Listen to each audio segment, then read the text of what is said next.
All right, let me get everybody in here on Facebook first. Hold on just a second.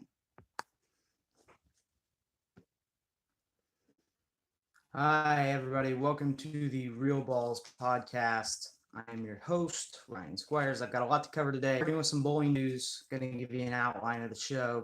Some bowling news. Got a lot of USBC info that's very important to cover, as well as I'm going to review the new blackout shoe that's a high top, as well as an opportunity for any pro shops out there that are potentially looking to basically add cleaner with their own branding on it. So I'm going to cover that today. But I'm going to start with some bowling news. I want to congratulate Ryan Winters winning his third straight U20 All Events title at the 2018 Bowling.com Youth Open Championships. I also wanted to congratulate Belmo because Belmo has single-handedly changed the game. He's been the most influential player in modern history when it comes to bowling in the PBA, if you really think about it, because when you break down all the players that have competed in the PBA, Belmo has, they did a research study in Bowler's Journal, influenced so much of the game that 21% of youth male bowlers now use two hands when competing. So that is an incredible amount of influence that one player can have over so many people. But I want to congratulate both of those players for their accomplishments. But I want to dive into some USBC info. I want to cover the USBC and really kind of dig into a few of the stats, a few of the financial numbers. And as you guys watch this over the weekend, I encourage all of you to go to bowl.com and check out these actual numbers. These are real numbers that I pulled off of bowl.com. They're open to anybody. Anybody can use them, get them.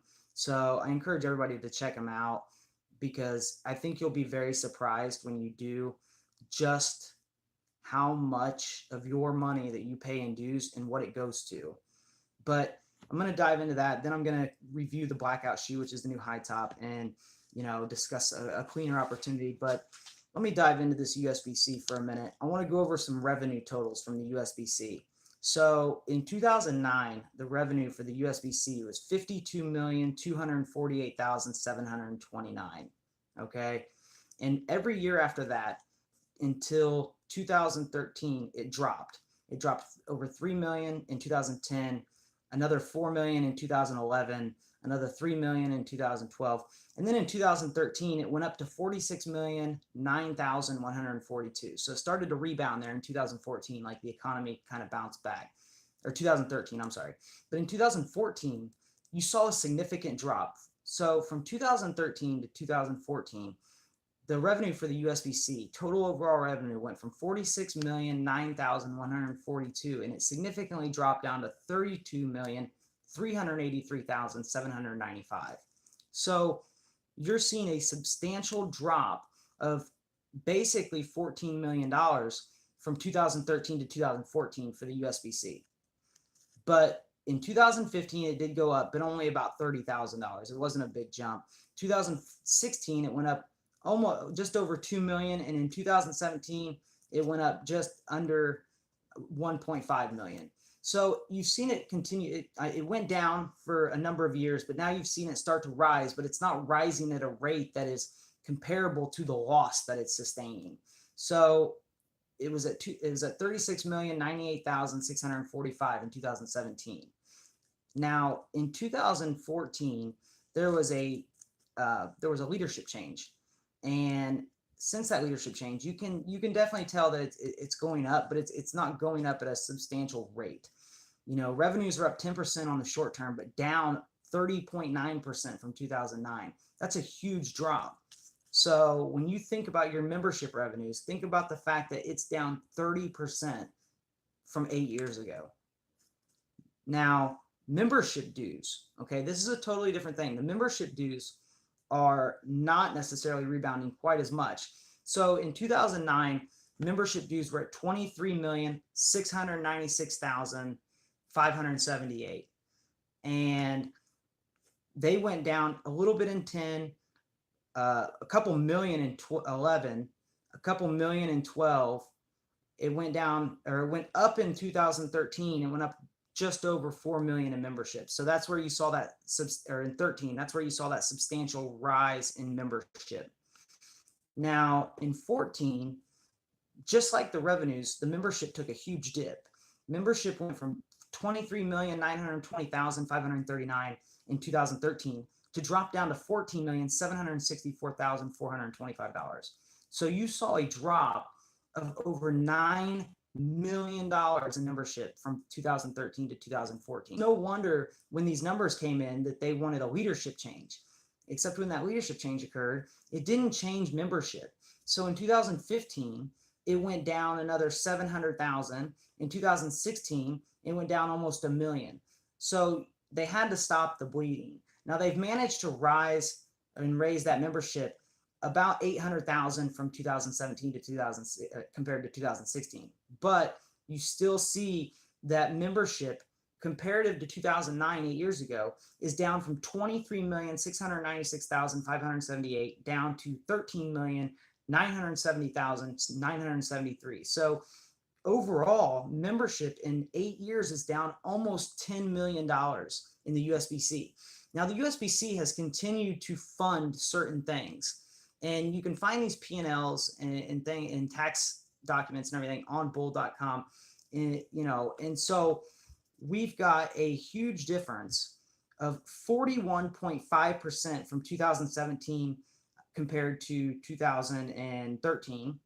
It dropped that much. In 2017 to 2009 has a 41% drop. So the USBC is still funding a lot of expenses such as the T.B.B.N and things of that nature, whereas the money, even though total revenues are creeping back up, the membership has significantly dropped. I mean, a significant amount since 2009. Now, they're paying a lot out. The USBC continues to pay a lot out. They did go from around 200 employees down to about 90 employees, which helped their total payout. But when you compare the overall total labor payouts, and that'll include professional services, employee recruitment and training, fringe benefits, and salaries, okay? In 2009, that total was 21,914,208. And it dropped from 2009 to 2010.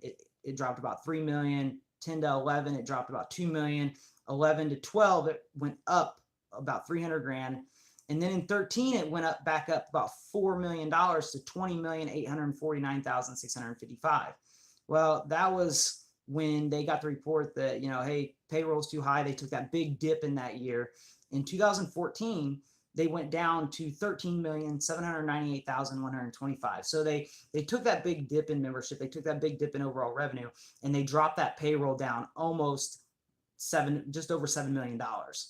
And in 2015, it went down about a little over $1 million.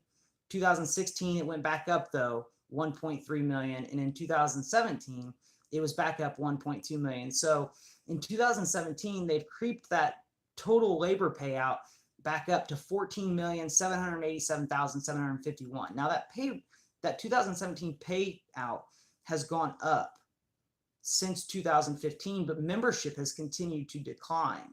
Although revenues may be up, membership has continued to decline. So that right there, your total labor payout is 32.5% compared to 2009 when you compare it to 2017.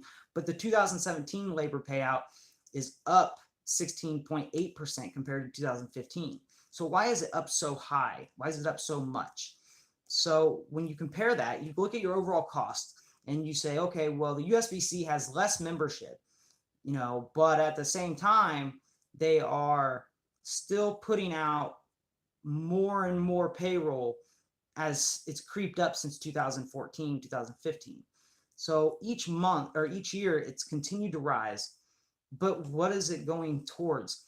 When you really look at the big picture, you say, okay, well, we've got more tournaments, or we've got more people on the payroll that need to be paid for services with the T.B.B.N or something of that nature. But the overall payroll has continued to rise, and the labor payouts continue to rise each year since 2015. And it's still lower than 2009, but at the same time, it's creeping back up. So you want to watch that and say, well, if membership is down, how is it possible that that's creeping back up? Now, they also have some miscellaneous payouts that I think everybody should be aware of. In 2009, they reported 383,000 in miscellaneous, 440 and 10, 252 and 11, 250 and 12, 527 and 13. So in 2013, they reported $527,957 went to miscellaneous with no identification of what it was. In 14, it was 297, 15, it was 275, 16, it was 377, and in 17, it was 204. And we've got a total 9-year miscellaneous total that's not identified on the P&L for since 2009 of over $3 million. So the USBC has put in their miscellaneous totals that does not identify what expense that is. Since 2009, they have had over $3,008,692 identified as miscellaneous, and that's it, just miscellaneous. They don't go into what it goes to or anything else, but that has continued to go in a direction that's up and down each year, depending on the year. So that expense is down when you compare it to 2006 at 533, but at the same time, you look at it and you say, well, miscellaneous is $3 million over 9 years. Where did that money go? What is that miscellaneous expense? Is it hookers? We don't know what it's on. Are they buying, Coke at these events? What is it that they're doing that is, costing the bowlers $3 million over 8 years? And that's my thing. While miscellaneous expenses have remained consistent, they are down overall, but total in a stagnant. I also want to look into travel. So when I first looked this up back in 2009, they had registered $2,600,000 in travel. And they cut that down to 1.7, then 1.3, then 1.1. And in 2013, they went back up to 1.3. 2014, it hit its lowest number yet at $903,821 for travel. But over the last 3 years, to 1,015,000, 1.1 million in 16, and now in 17, it was at $1.5 million for travel. Now, these travel expenses could include a vast amount of things, but I definitely think that the bowlers and everybody should be able to list out and say, what is this covering? What is this travel covering? Is it covering private planes? Is it covering first class? What's it covering, and who's it cover? Because when you start spending $1.5 million to $2 million of the bowlers' funds on travel, I think the bowlers have a right to know what it is that it went to, what's covered in that travel. Because while you're flying in coach on Southwest, there's somebody flying first class or whatever it is all over the country for over a $2 million worth of travel each year. When you break that down per month, they're spending over $100,000 per month on travel. When you think about that, that can really be a staggering number when you compare the fact that if you spend $1.5 million and you break that up for the whole year, that's $125,000 on travel each month for a whole year. And it's continued to rise. So what is that 125 grand in travel going to? That's what I want to know. So I also broke down some salaries here, and each salary is relatively consistent if you break it down towards the fact that each employee gets a raise and whatnot. But when you compare these, I'm going to compare some salaries for you and let you guys decide what's fair and what's not, because these are approved by a board, but that board, continues to, increase these salaries at a rate that just seems staggering to me, not necessarily by the percentage, but by the performance. With membership down, the salary increases blow me away. So in 2011, Neil Strimmel, one of the employees of the USBC, earned $161,000, just over $161,000. In 12, he went up to $171,496. In 13, though, when those numbers dipped, he went down to $144,792. So that's the first honest part we've seen where it took a dip. Now, when that leadership change took over, it's now continued to rise at $154,881 in 14 and $176,128 in 15. Now in 16, it didn't have him on there as a salaried employee, so it's possible that he was no longer employed. But when you look at former executive director Stuart Upson was the person who had the USBC before Chad Murphy took over, and you got 2011 earnings of $300,417. 12 was 312,863. Now in 13, it took a dip down to 299,670. And then in 14, which was only a partial year because they replaced him, it was at 159,499. So you've seen that it goes up a little bit and then it dips down. But Chad Murphy took over that 2014 and added $122,197 to those earnings. And then in 15, Chad Murphy started out at $306,078. And in 16, he went up to $327,751. So even though we haven't been able to increase membership, Chad went from 306,000 to 327,000 in 2016. Now, they didn't have 2017 available for me to view, but I imagine it's continued to rise at a rate that's probably about $20,000 to $30,000 for the year. So he's probably at about 350 to 380 right now. Now, in 2011, there's another employee that will blow your mind, Jason Overstreet. 2011 earnings were $126,360. What's up, Pete? In 2012, the earnings were $141,544. He went up 10.7%. Now in 2013, he took that dip just like everybody else did at $122,476. But in 2014, when they had the leadership change, he shot back up just like everybody else did at $151,613. 2015 earnings will blow your mind. So he goes from 2014 at 151 to 2015 at $195,168, up 22.3% on his salary. So odds are he took over another position, but still that is a massive, massive increase when you figure that the membership continues to drop. The 2016 earnings were $214,392. So in basically 5 years' time, he goes from $126,360 to $214,392, but we have not seen that increase in membership. In revenues, even though they're rising, are not rising at a rate that supports these kinds of pay increases, and let alone these kinds of pay in general. I mean, you got an executive director making $327, and you've got a second in command, basically, in Jason Overstreet making $214. You've got $550,000 worth of salaries there, but yet you're not bringing in enough to support that comparative to what the salaries were before in 2011 at that $300,000 mark. Even if you adjust for inflation, the fact of the matter is that when the executive director is making 300 grand and you're making 320, that doesn't make up for the fact that in 2011, the earnings were higher than they are now, significantly higher. If we look back on the 2011 earnings, they were at $45 million, whereas in 2016, they were at $34 million.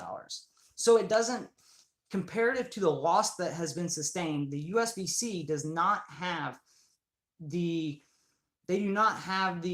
ability and right to basically do that. That's the problem, is that people are approving these salaries and these raises based on, well, cost of living increases and things of that nature, but you're not performing at a rate that says, well, we want to give you this raise that makes it worth it. There's no reason that somebody should be making over $320,000, $350,000 that's not bringing in any more membership or any more bowlers, basically. Now, a few other outside major expenses I think everybody should be aware of.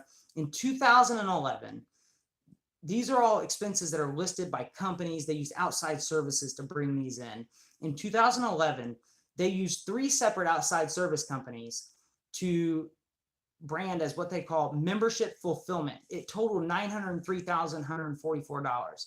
2012, they had an additional payment for temp employees that was not included in what they already had included in temp employees of $522,184.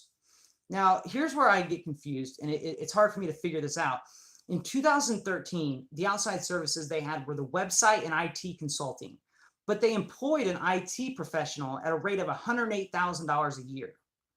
But they still spent $930,917 on outside website and IT consulting. Then in 14, they did IT development and consulting while still employing an IT professional at $58 grand a year. they spent $1,456,939 on IT development and consulting. So that's now a total of almost $2.5 million in 2 years on IT and website consulting.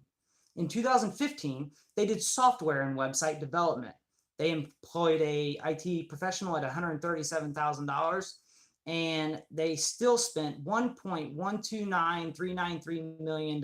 So $1,129,393 on software and website development. Now we're up to basically $3.6 million in 3 years.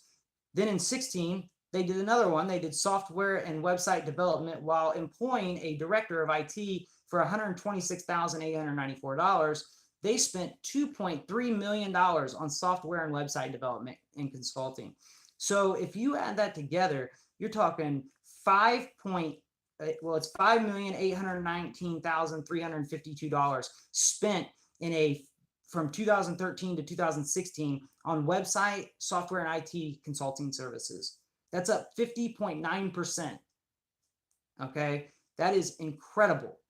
If you really consider the fact that they spent over $5 million in what equates to 4 years, they're spending over $1 million a year on consulting. That is just absolutely ridiculous when you factor in what is it that's being done.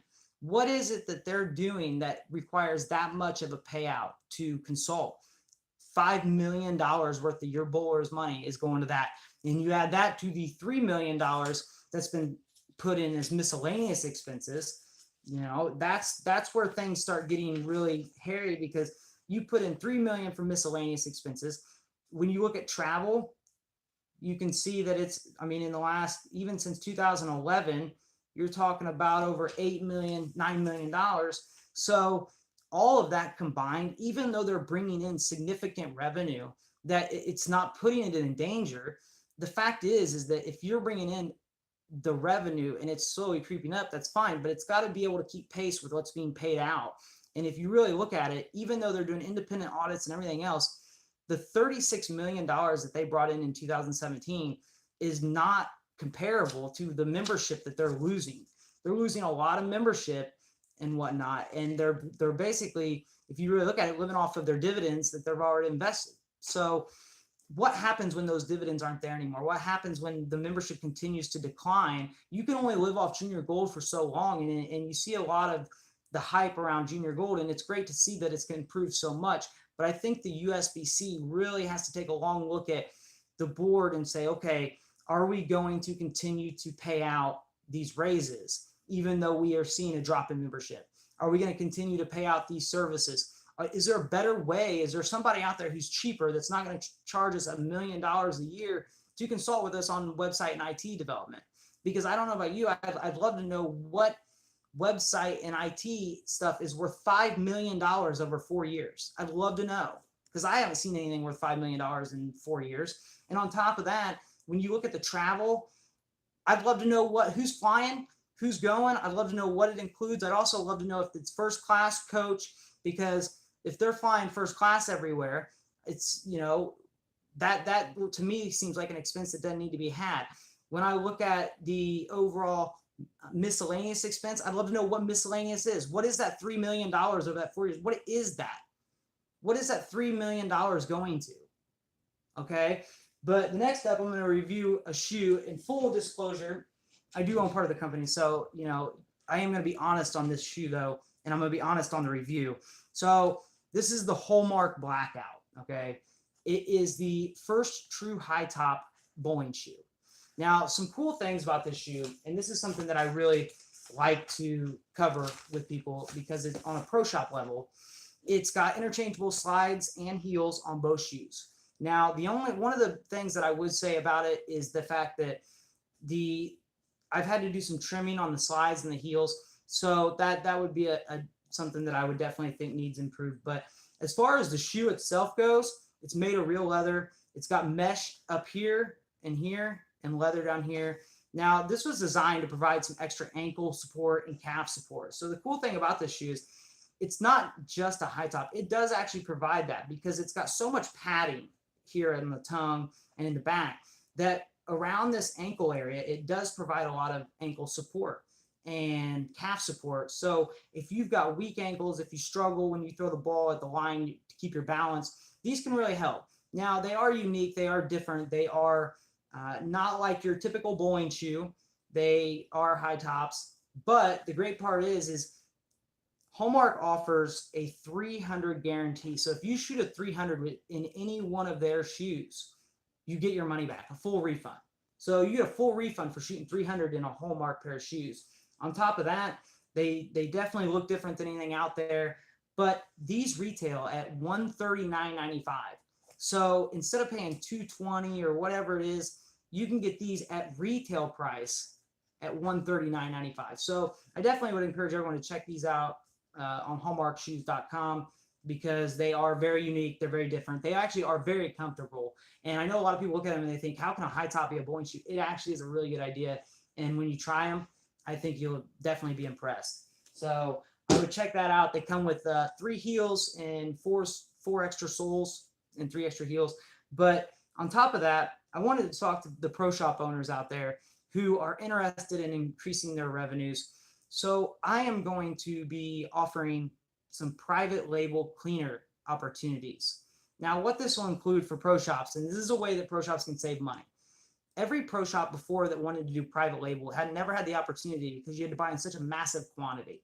Okay, I'm offering price points per bottle at $3 to $4 per bottle. Okay, depending on the quantity, but it will have your logo on it. So you, instead of selling somebody else's brand, like I always preach, and to own your brand, you can own your brand. You can sell cleaner that has your pro shop's logo and name on it. Okay, that's something that is going to be so beneficial to your shop. It's a marketing opportunity. You're getting cleaner at a cheaper price. So instead of selling everybody else's stuff and making less profit, sell your own brand and use it as a marketing opportunity to continue to increase your sales.